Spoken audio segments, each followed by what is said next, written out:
दोस्तों, मुझे लगता है कि बहुत कुछ कहने की ज़रूरत नहीं है। आजकल सूचना क्रांति के इस दौर में हमसे ज़्यादा मालूम हमारे पत्रकार साथियों को होता है।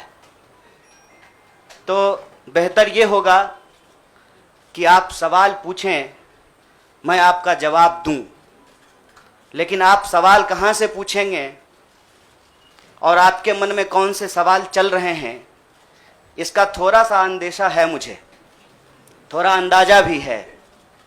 सबसे पहले मैं आपको बधाई देना चाहता हूं कि आपने पत्रकारिता की उस मिसाल को जिंदा रखा है कि कम से कम विपक्ष से तो सवाल करते हैं ना, ताकि इस देश को याद रहे कि पत्रकारों का काम है सवाल पूछना। तो मैं आपके हर सवाल का जवाब दूंगा। जितना सवाल आप पूछना चाहते हैं पूछिएगा, बारी बारी से पूछिएगा, सारे सवालों का जवाब दूंगा। बस एक सवाल का जवाब जो मुझे लगता है कि आप सबके मन में होगा कि आप कांग्रेस पार्टी क्यों ज्वाइन किए हैं, उस सवाल का जवाब दे करके मैं हमारे जो अध्यक्ष हैं उनकी तरफ मुखातिब होऊंगा, माइक उनको समर्पित करूंगा। मैं कांग्रेस पार्टी इसलिए ज्वाइन कर रहा हूं कि मुझे यह महसूस होता है कि इस देश में कुछ लोग, वो सिर्फ लोग नहीं हैं, वो एक सोच है। वो इस देश की सत्ता पे ना सिर्फ काबिज हुए हैं, इस देश की चिंतन परंपरा, संस्कृति, इसका मूल्य, इसका इतिहास, इसका वर्तमान और इसका भविष्य खराब करने की कोशिश कर रहे हैं।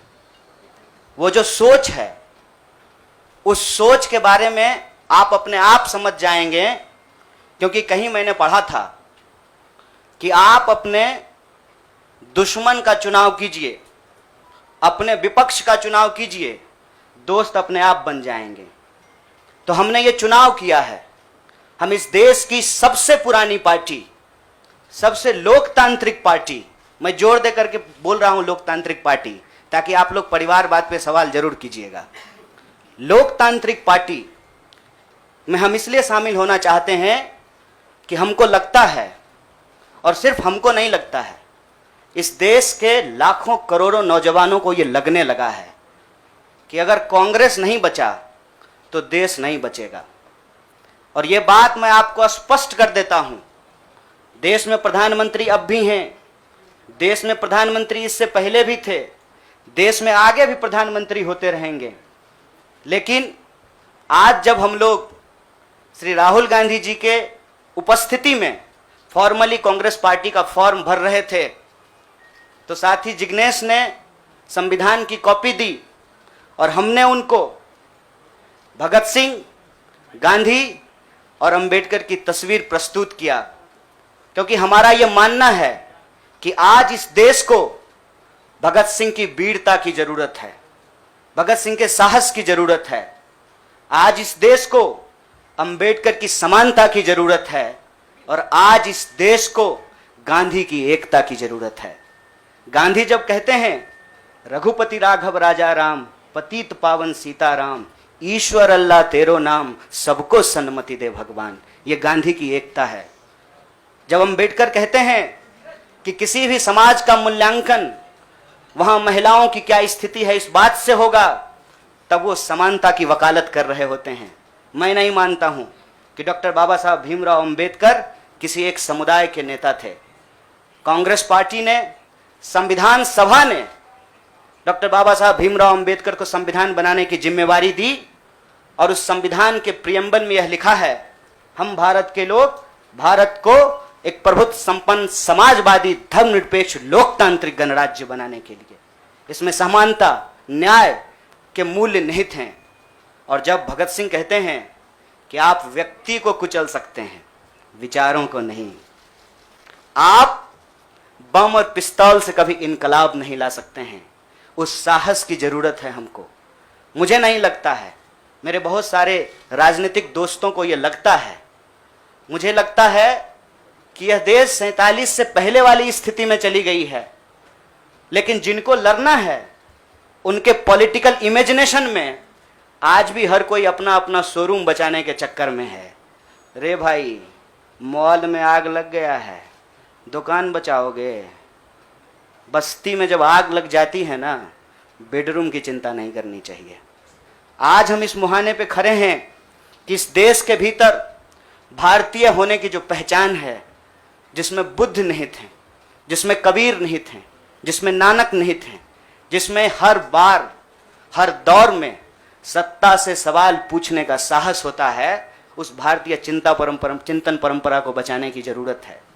इसीलिए हम कांग्रेस पार्टी में शामिल हुए हैं कि कांग्रेस पार्टी वो पार्टी है जो गांधी की विरासत को लेकर के आगे चलेगा। कांग्रेस पार्टी वो पार्टी है जो सरोजनी नायडू के विचारों को लेकर के चलेगा।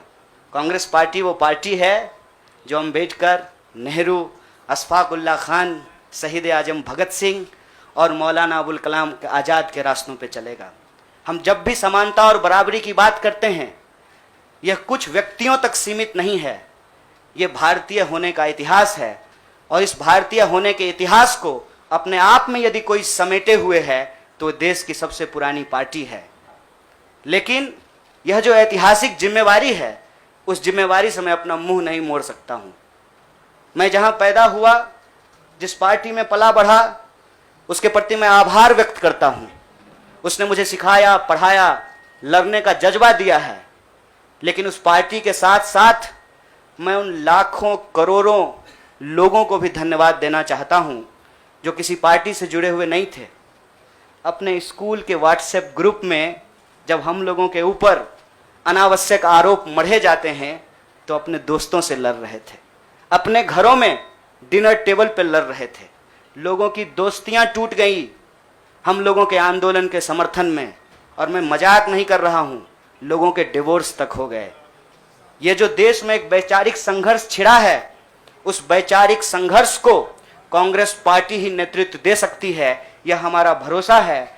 और मैं ये उम्मीद करता हूं कि हमारे देश के जो लाखों करोड़ों नौजवान आपके माध्यम से सुन रहे हैं, उनसे भी मैं आग्रह कहता हूं, दीवार पर बैठकर टुकुर टुकुर मुंह ताकने का वक्त नहीं है।